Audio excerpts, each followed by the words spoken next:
Coming to you live and 3 minutes late. It is the Believe in the Southside Boys. I am Steve-O. You can find me on Twitter at Drunk Shy Sox Fan. And joining me, as always, and as always late, usually. That's correct, Steve. How we doing? It's opening day. I cannot fucking wait. But it is your boy Kerry. You can find me on Twitter at that baseball fan. But because of Elon, now it is that base by fan. So we're back to that. So yes, that base by fan. Shout out to Elon Musk. So we've got some confusion here. First off, why did the show start late today, Kerry? Can you? That is entirely your fault, Steven. But I think it's because you were late. Is it because it's Ramadan, Kerry? Yeah. I actually was. It's actually was not Ramadan. The real reason I was late is I was planning my quinceanera. So Your quinceanera. Yeah. Oh, that's your quinceanera? Yeah. Oh, okay. That sounds. I don't know how to comment. I don't know what to say to that. Okay. That would make a lot of things illegal that happen in our group chats. So I asked Sean to dunk on you. He said that we're not going to dunk on you. Instead, we're going to dunk on Jordan Miller, which works. Yeah. I mean, I'm always down to dunk on Jordan. Guy's I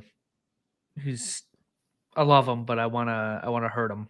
You know. Yeah, no, that's fair. Especially considering he's already dragging us in the comments that we post. Well, this is on me actually. I post the podcast 3 days later to Spotify and Apple Podcasts usually. It's just more of an incentive for you to tune in and join us in the fucking comment section. Seriously, this is where it's at, people. If you listen to our podcast afterward, we appreciate you, but this is where it's at. This is a live show. 100%. Fuck it, we're doing it live is kind of the motto of our show. Yeah. Gary, we're a White Sox baseball podcast. Let's talk some fucking White Sox baseball. Sean kind of sums up my thoughts too, even though my day is shorter tomorrow. Wish I didn't have to work tomorrow. Just stay home, watch baseball all day. Is Jose Abreu going to hit a home run against the White Sox tomorrow at Minute Maid Park or whatever it's called now?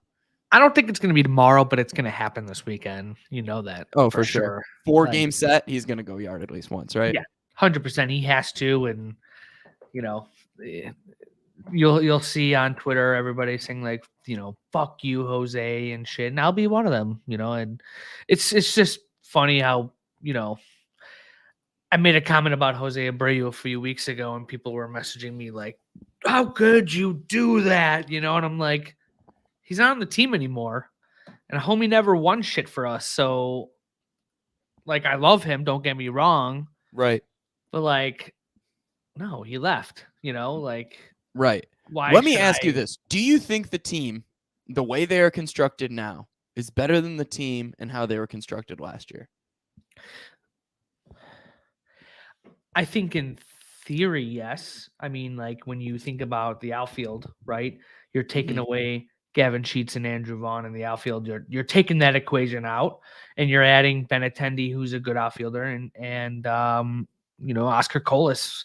They weren't scared to not bring him up, and he's shown that he's kind of scary out there in some plays, but he's a better defender. And you're taking Eloy out of the equation, so hopefully that means more health. And you have a second baseman actually. Josh Harrison wasn't bad, but I think Alessandro's could be better. I think, yeah. I mean, it's weird to say, but I think defensively and the little things, especially with Pedro Grifol instead of Tony, I think yes.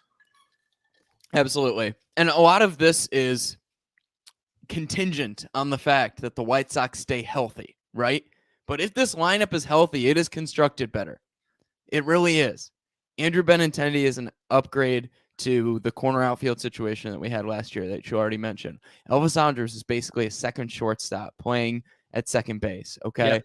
And if he gives us even some of the offensive production that he gave us at the end of the season last year, that's going to be fucking fantastic. And yeah, it maybe, yes, instead of yelling at Abreu, call the owner a cheap ass. We already know that, right? We've already been down this road so many times. Now, is it fair to say, and let's make this a Jose Abreu conversation. I wasn't even planning on going here today, but fuck it. Let's do it because that's what the comment section's going at right now. Was Jose Abreu's leadership vastly overrated, as our guy Jordan Miller is saying? Is he a traitor, like our guy Adam here is saying? Or as Gabe also says too, right? Benedict Arnold, Jose Abreu. Should we? I'm not going to take it this far because I hate throwing at players, but apparently Ozzy on the radio said throw it high and inside 4 times, which I absolutely hate. Why? Imagine him as our manager. Like that would just be atrocious. Ugh. Literally, it's almost as bad as having Tony. It's like having an alive Tony. That's really what it is if we had Ozzy as manager. What do you think about this narrative here about Jose Abreu?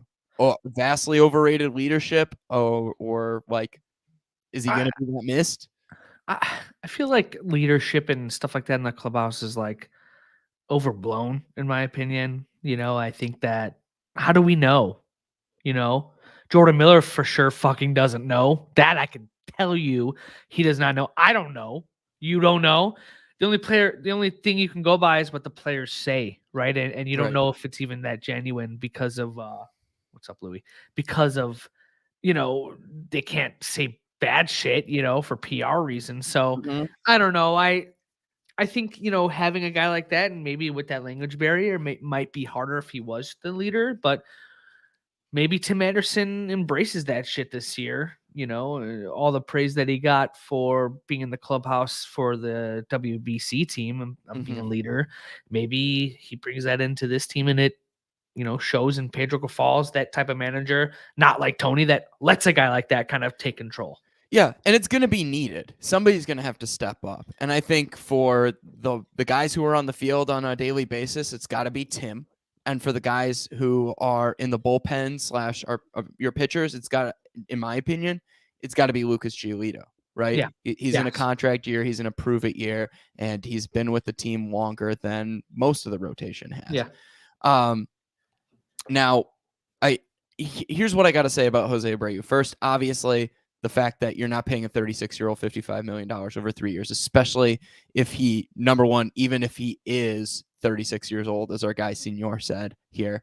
36 in quotation marks. But that's one aspect of it. And maybe if you construct your roster differently or if you have a different owner, that's a different conversation, right? I will say this about Jose Abreu, okay? And people maybe ragging on him just up and leaving or maybe not bringing the clubhouse together like he should have. Here's one thing. Jose Abreu wasn't that. You can tell from the way he was in interviews and the way he carried himself on this team. He wasn't that guy that was going to be a big voice, okay? He was a go out in the field and prove it kind of guy, which is fine. Yep. But once again, he was never going to speak up against Tony La Russa, right? He was never going to speak up and say anything bad about Frank Menechino, right? He'd said a little bit about the culture of the White Sox as a whole, but I think a lot of that, think about, and he never said it when he was here. It's easy to say it when you're outside, right?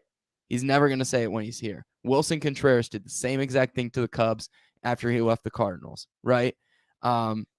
So all that being said, I think the White Sox are going to miss that offensive production at first base, right?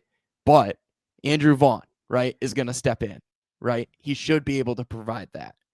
Oscar Colas should be decent, right? As long as we're not giving him, I think it's a good idea not to give him 500, 550 plate appearances this year, right? He looked good in spring and he training. looked great in spring training, right? You're not going to be stressing Gavin Sheets to hit against righties all the time or lefties all the time this year, which is a great thing for him. Starting pitching being a weakness, Carrie. Do we agree with that take? I usually like to agree with Senor on a lot of things, including the mayor race. And I think no, I do. Fuck that other motherfucker. I think that starting pitching's gonna be a strength this year. I mean, you can't go off of what happened to Kopech yesterday, and Cease's looked a little rocky, but I think Cease is gonna be just fine. He's a top 20 pitcher. Giolito in a contract year, like you said. Contract years, they're real. They're real in any sport. You got to get that money. And Lucas, this is the last year we have of Lucas, so I think we're going to get a good year. Lance looked good in the World Baseball Classic and was good in the second half of last year when he came back from injury. Uh-huh. And Kopech, I think, will be just fine. He's just got to find his groove. Remember, people got to remember that he might not be pitching well now because he got a later start in spring training. So Mhm. give him some time, right? That's why he is projected to be the 5th starter. And Clevenger, he's been pitching like shit. I will Yeah. say it, not just because he's a scumbag, but like It's very he's possible he gets DFA'd. Like, I hope they keep him on a much shorter leash than they did Larry Garcia last year. Let's just say that. If he becomes an innings eater and that's the what he's rest of gonna the need. guys are fantastic, I'm cool with it. But the rest of Yeah. the guys also have to be fantastic. Do I think Cease is going to be as good as he was last year? Strikeout numbers, sure. Maybe he keeps the walks down, but I also don't envision him having those kind of numbers, right? I mean, he was an argument for Cy Young for most of the He's year, probably right? second in Cy Young. I think he was second in Cy Young Yeah, voting he in the finished AL. second to Yeah. Justin Verlander. And to be honest with you, Yeah. if it's not basically a household name like Justin Verlander, he might win the Cy Young. I mean, there was Yeah. an argument to be made. And even if he's not the top 2, even if he's a top 15 pitcher, that's still really fucking Exactly. good. And that's probably Exactly. what his floor is this year, like he's probably still a top 15, 20 pitcher, but if he could be what he did last year, then you're really cooking. So For sure. For sure. And I understand the argument that Lance Lynn can be hit or miss, but think about what we've seen over the last 6 months of his body of work here, right? He looked good in the World Baseball Classic. Mind you, they're technically exhibition games, but they're high stakes exhibition games. yeah, it's real. Those are Nobody's real really games. treating them like exhibition games. Yeah. And think about how he came back from injury last year. Once again, it all comes back down to health, right? And Yeah. I would have loved a lot more depth in the rotation for sure. But hindsight is 2020, and Lance Lynn is your number 3 right now, I guess, right? Yeah. So That's good. if That's you're a going to good tell me he's position. your 3, that's fine, because he was what, a top 10, top 50, he was top 15 pitcher in the MLB 2 years ago. That's what people forget. Right. This rotation was good 2 years ago without a good Dylan Cease. Right. So like, yeah. Once again, the Kopech thing. Okay. Think about the Michael Kopech that we got last year. The velocity was down with Kopech last year, even when he was good. He had a stretch of games. People forget Michael Kopech had a stretch of Beginning of games the where he year. was really, really Yeah. good at the beginning of the year. Don't forget about Sunday Night Baseball at Yankee Stadium, where the lights are super bright, and you got Michael Kopech going out there and making a fool out of the Yankees, out of the fucking Yankees, guys. A juggernaut of an offensive lineup, right? Yeah. So once again, if you want to bring up health, that's one thing. If you want to bring up velocity, I think that's a whole nother discussion, because he's re-evolving himself. He's not a guy that's going to be pumping 100 all the time anymore. And that's good. That's good for him. He's learning to be a pitcher, not a thrower. Clevenger had to change his delivery. Yeah, exactly. I mean, I think Clevenger might have to be a wash. I hope they keep him on a short leash. If he throws 120 innings, that'd be fucking fantastic. Yeah, I mean, I'm looking at Kopech's year, right? His splits for his entire year last year. His ERA was in like lower than 3 at one point for like the first 2.5 months. I mean, the guy was pitching well. I mean, Yep. but he's never done it at a rate that he had to do it last year, and that's why they had to shut him down too. But like this year now, he can maybe learn how to pace himself. So, Yeah. I think just to go back to what Senor said was, I think pitching is actually going to be, one of the highlights of this team. It's fair. Now, if we're going to talk about, strengths, obviously I want to bring up, what do you think, Steve? A question for you is, because I can tell you right away, what's the White Sox weakness this year? What do I think? You want to ask me what I think the White Sox weakness is this year? I mean, it's depth all around. Okay. I mean, when you think about it right now, the White Sox are going to depend, and not completely depend, but they are going to depend on Oscar Colas to give them good at bats. Yeah. I wish they weren't in the situation. And he could. He absolutely could. There is promise there. And he showed a lot in spring training. But think about championship teams of the past 5 years. They're not necessarily depending on a rookie bat to get them across the finish line. Okay. It's veterans that are holding it down. And then if somebody gets hurt, that rookie can step up and fill those Besides the shoes. Astros last year with Pena. I mean, but no, But that's like the exception, you no, I know? think that's my whole point though, Oh, right? yeah, yeah. They at least let Pena develop. They said, Yeah, okay, yeah, we're yeah. gonna Yeah, I let see what you're Correa saying. walk. Yeah. We're gonna let Pena figure this thing out throughout the season. And the thing is, too, the Astros were so stacked, right? Like when you've got a lineup that's that stacked, if your catcher and your shortstop are your two worst hitters, then you're in a great fucking situation, Yeah. right? Yeah. So I think it comes down to depth, right? What if Yasmani Grandal goes down? What if Eloy Jimenez goes down? What if Tim Anderson goes down? Okay, then you're moving Andrews to shortstop, and then let's play Russian roulette at second base. So it's depth. That is the biggest weakness for me, is because over 162 games, nothing goes as planned, right? Yeah. Nothing goes as planned. And think about 2005, right?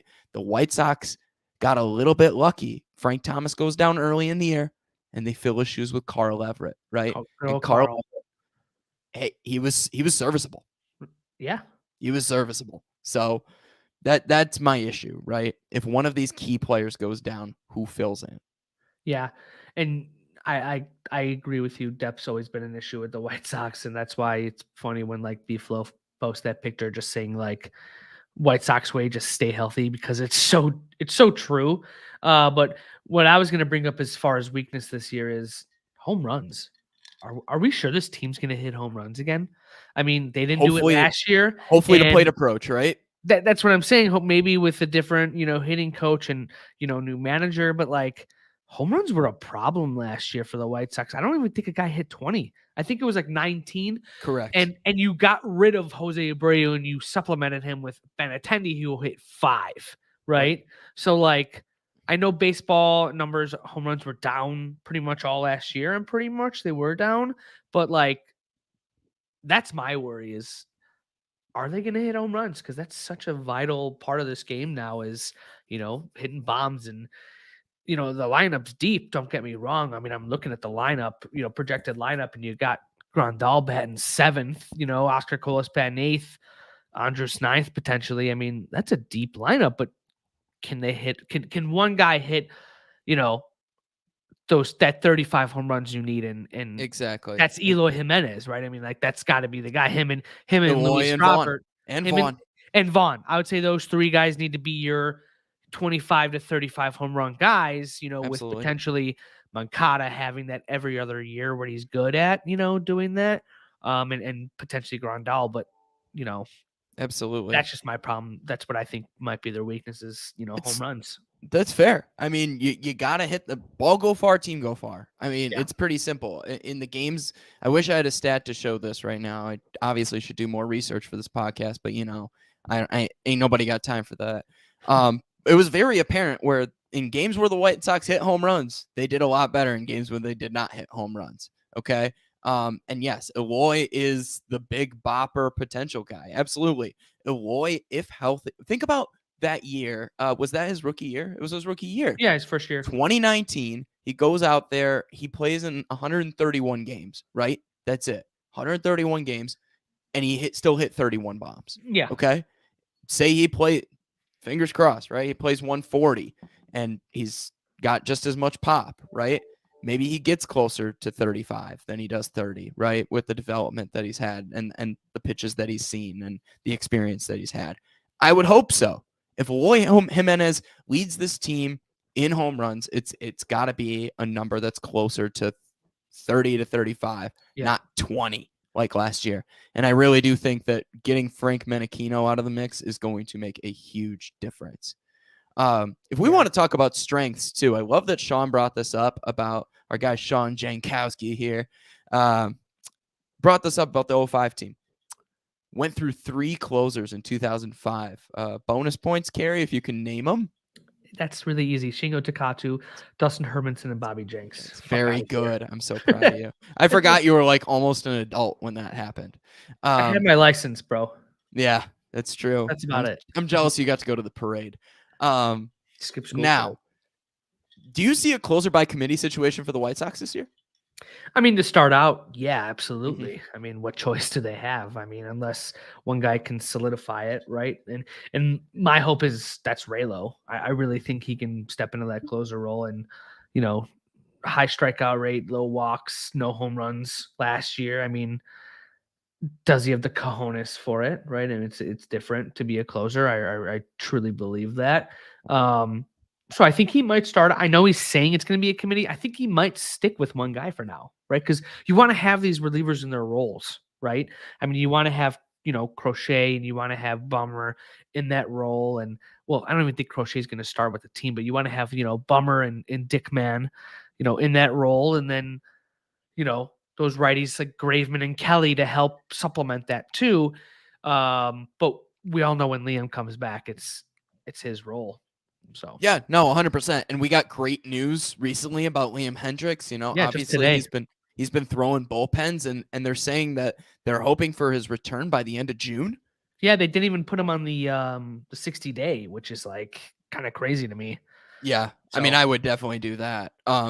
But that being said, I'm fucking stoked about that because there was I'm not sure if you saw that MLB came out with their top 10 bullpens, and think about what the White Sox have in regard to expenditures, used their resources up on bullpen, and they were not in the top 10. Do you think the White Sox are a top 10 bullpen in the league? if healthy, I think they very well could be. When you have Liam at closer, you have so many guys there that could be that setup guy. I mean, Right. Raylo's a setup guy, potentially closer, as Graveman showed that he can lock that position down. Joe Kelly didn't. He had bad luck last year, and I think Joe Kelly's going to be good this year. Crochet, I mean, we Mm-hmm. all know what he's done. Aaron Bummer also has really bad luck, but he can do it. I mean, Sally, our boy Sal brought it up, but Yep. Jose Ruiz looked fucking good in the World Yep. Baseball Classic. So I'm not saying he's anything, and I truly do want to. I want Jose Ruiz to be good because Jordan, because of Jordan. But um, I think what Senor said, the the bullpen better be good. If like Senor saying that the starters are going to be bad. So I don't know. I think they could be a top 10 bullpen when healthy. No, for sure. Right now, I would put them right at the cusp of that. You add Liam Hendricks to the mix. I mean, you got Best to think. second best closer in baseball potentially. Exactly, right? I mean, he really is. Outside of Edwin Diaz, like this guy is the Yeah. shit. There's a reason why he got paid what he did, and the White Sox said, "Hey, we're gonna go out and get this guy if he's available." Yeah. Okay. Regardless if Jerry was spending the money on other things or not. Like if that guy's available, you go and get him, right? Yeah. Um, Liam Hendricks is the fucking man. And if he can be back in this bullpen and dealing for the White Sox and closing out games, something to think about Liam Hendricks too is he's that guy that doesn't necessarily just want the ball in the ninth inning. He wants the ball. And if you're struggling in the eighth inning, he'll Yeah. carry it into the ninth inning. So, and that's extremely important. And you don't find a lot of that in baseball. I will say this about Duran and about Clase in our own division. Those are guys for the Twins and for the Guardians who are not going to take the ball in the eighth inning, most likely, right? Unless it's a dire situation. So that's the nice thing about Liam Hendricks. It's just built different. That's really what it is. He's built Yeah. different. And I really hope Jordan's right. I hope Gregory Santos does prove me wrong. I was shit talking him on the Sons of Honarchy podcast. And this dude just has not. He hasn't even shown it in the minors. Okay. I do want to talk about Aaron Bummer. If we want to talk bullpen, let's talk Bummer for a second. And defeated is a good way to put it from our guy Sal here. To say Bummer looks defeated, it's when he like just barely misses the strike zone and he doesn't get a call, or when an error happens out in the Yeah. field. Or He's like a gotta dribbler to third. That's a hit. he's gotta learn to just brush the dirt off his shoulder and get Yeah. the next guy. And I know he's very unlucky in those situations. I Yeah. mean, that's something to think about. When you're a ground ball pitcher, more likely than not, your ERA is just not going to reflect your FIP, right? Exactly. Exactly. So that being said, I think Bummer I like his chance. I like his chances this year. Something's gonna pan out his way, right? Yeah. And I just don't see as many disasters happening, especially considering the field that's around right now. I mean, yes, you might want to argue that Jose Abreu is a better first baseman right now than Andrew Vaughn. Whatever. He's a bigger target or he got better over time. Whatever. It's not really what matters. Up the middle, you've got basically two shortstops. You've got Tim, who is questionable still. But then you got Elvis Andrus, too, who's a better shortstop than Tim. Okay. Yeah. You're better defensively than you were last year to start the year, and through most of the year. Once again, Moncada just continues to look like a sorcerer out in third base. Yeah. So I like we're better defensively even in the outfield, too. So, Well, then, I say we wrap this up with, what is your prediction? And then we can go into yeah. I want to know what your prediction is, your last prediction of the record, and then we could talk about the matchup tomorrow because I actually have kind of a hot take.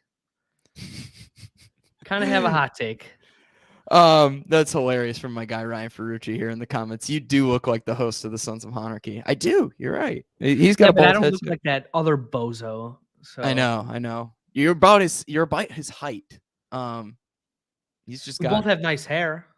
Yeah, I guess. You want my last prediction before the season starts of the White Sox? Yes. Last I heard, our guy recovering prof, Jesus H. Strawman, He put the under. He picked the under at 82.5. Okay. I think some books got it at 83.5. Some books have it at 82. I'll take the over on both. I think the White Sox, I'm going to be bold here. I'm going to say they're an 85 win team this year. 85 wins is my final. I think I was teetering on 84 for a while. I'm going to say they're an 85 and 7. What would it be? 85 and 77. Yeah, 85 and 77. Don't hate on the baldness right here too. I'm getting that in the comments section. The shine. That's gonna be my final prediction for the season, Carrie, and then we'll hop into Astros White Sox talk after yours. I mean, when you asked me, I think it was when we had Dan on. I said 82, right? Yep. After seeing some of these guys in the World Baseball Classic, and little things like getting rid of Leary, I know it's like not a big deal, but it is a fucking big deal. Okay, he sucks. All right, and you take away that, and you look at just like how the Sox actually played this year. When you watch some of their spring training games, they looked a little bit more alert. They did the little things. So I'm gonna go with my guy Senor here. I put $50 on the over, and 83.5. I said 82 before, but like I said, with all those factors, I'm gonna go with like 88 to 90 wins. I think they get back to where they were in 21. Like people forget in 21 that this team won 93, 94 games. And you have some contract years that are big years for guys like Lucas Giolito. And, I mean, the defense is vastly, vastly improved now all over the diamond. I mean, it really is. You're putting guys in natural positions, and it's not a clusterfuck of stupid shit. So I really think they can get to 88, 90 wins. So right, absolutely. I think that's a fair comment here by my guy Ryan. Spring training shouldn't raise you by 5 wins.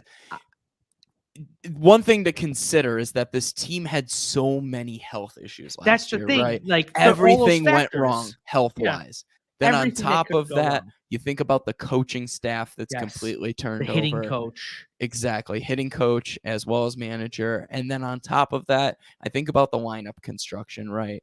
And I think about how, personally, when you think about the way in which the field plays, it's just stronger. Yeah. You don't have complete incompetencies in the corner outfield unless they are starting Eloy out there. Please, for the love of God, don't start Eloy out in left field on opening day. DH him. Yeah. Plus, his offensive production is going to go up. Then on top of that, I despite what we say about Clevenger, right? Clevenger is better than what the hell did we go into the last season with? Dallas Keuchel, right? Exactly. Dallas So Keuchel and Elvis Andrews. I'm sorry, but nobody's going to start as bad as Josh Harrison did those first like 2.5 months as the yeah, starting we center in all wanted Houston. him off the team. Yeah, everybody wanted Harrison off the team. I Yeah. don't think Andrews is like Andrews. People forget he's a good fielder and his career OPS is under 100, but like he's been consistently decent. He's never gotten to where like Josh Harrison was batting like 100 with like one home, like just nothing, Yeah. absolutely nothing. Grandal started the year hurt. Lance Lynn started the year hurt. Yoan Moncada started the year hurt. I mean, like you had all these factors. Keuchel, that guy was clearly a piece of shit in the Sal mocking us here, saying he was a leader. He was the yeah, leader. but He was the leader of the Napa Valley Grape Squad. Is what he was a part yeah, of. yeah, I know he was, but like you said, LaRussa, all these factors, and then not just spring training. It's just all those factors in one. That dog is a cute little dog, I know. and This is our I just buddy think Bo. that's why they go up 88 to 90 wins. Yeah. I mean, I think that's their ceiling. I think their ceiling is 90. I think their floor is like it's 81 and 81 again, and we're all pissed off, right? Yeah. That's what Lance Lynn said too. They're like, you guys are projected to be you guys are projected to be, you know, less than 500. He said, well, that's good because we had a shitty team last year and we're better Mm-hmm. this year, Exactly. Here we go. Josh Harrison even rolled his eyes apparently when asked about the 2022 White Sox.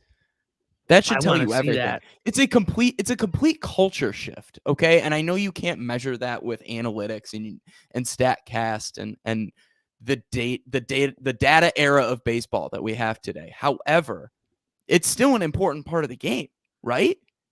Like players want to play for a team. Think about it. AJ Pollock turned down guaranteed money to not play for this team Yeah. because he hated last year that much. This year will be different. They're Pedro Grifol, people are singing his praises already. Let's fucking do this thing, okay? Let's do this thing. So, Carrie, Astros, 4 games coming up. How do you think the White Sox are going to fare? I think they're going to split. I think I'm okay with that. people forget that they lost Justin Verlander. They've lost Jose Altuve for like the first like the first half of that season. I mean, I'm looking at their projected lineup now. You have guys like David Hensley, Chaz McCormick, Jake Myers, and Martin Maldonado hitting. These guys aren't good hitters, and the Astros usually are even deeper, right? I mean, you add like Altuve to that. I think Michael Brantley might be hurt. Yeah, or Michael something. Brantley's hurt. Yeah, Michael Brantley's hurt. So I mean, I think that they split. I mean, you have 2 lefties we're going to face, which the Sox historically do better, but I think that's different now this year. I mean, it's because they're not so fucking right-handed now with Colas, Grandal, Moncada, Benintendi now. So I mean, I think they split. I think they lose the first one and then take the middle 2 and then lose the last one. That's my prediction. Okay. I like that. Games wise, you know what? I'll go with a split as well. I think that's really optimistic, to be honest with you, because the Astros are still the defending world champions. I know they don't have Jose Altuve. I know they don't have Justin Verlander anymore, but they still have Framber Valdez and Christian Javier and Luis Garcia. Yeah. I'll go Game 1, Houston. Game 2, White Sox. Game 3, Houston. Game 4, White Sox. So it's gonna go back and forth. I just think the Sox beat Jose Urquidy in Game 3. I mean, he's the one pitcher that like there's always question marks about. Fair. Maybe it's like bookends too. Maybe the Astros take the first and the last, and the White Sox take the middle. I'm gonna go 2 for 4 in the opening series. If they don't take 2 for 4 though, if they only get 1, I think I have to just say it is what it is. And I hope it's because the Astros just outplayed us, not because we beat ourselves, Exactly.